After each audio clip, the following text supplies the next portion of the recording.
અમે બધા ભેગા એટલા માટે થયા છીએ કારણ કે અત્યારે તમે જોઈ શકો છો કે કેવા રસ્તા છે. રસ્તા એટલા ખરાબ છે કે અમારે 8 વાગે ઘરેથી નીકળવાનું હોય એ છતાં અમારે છોકરાઓને મૂકવા માટે 9 વાગે નીકળવું પડે છે કે સ્કૂલે ટાઈમે પહોંચી શકે.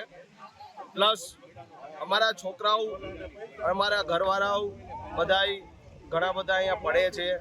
તે પછી બીજા બધા અહીંથી જે પ્રવાસીઓ છે એ પણ પડે છે. અને કહેવાનો મતલબ પ્રશાસનને એ છે કે જલ્દી ને જલ્દી આ રસ્તા રિપેરિંગ કરાવો.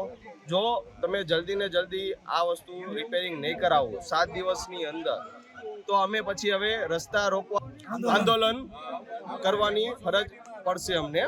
જેથી કરીને નમ્ર વિનંતી છે અમારી કે તમે જલ્દી ને જલ્દી રસ્તા રિપેરિંગ કરાવો.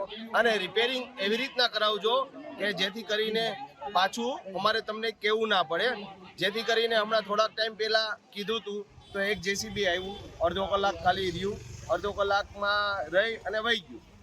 અને હતું એના કરતાં પણ બહુ ખરાબ કર્યું.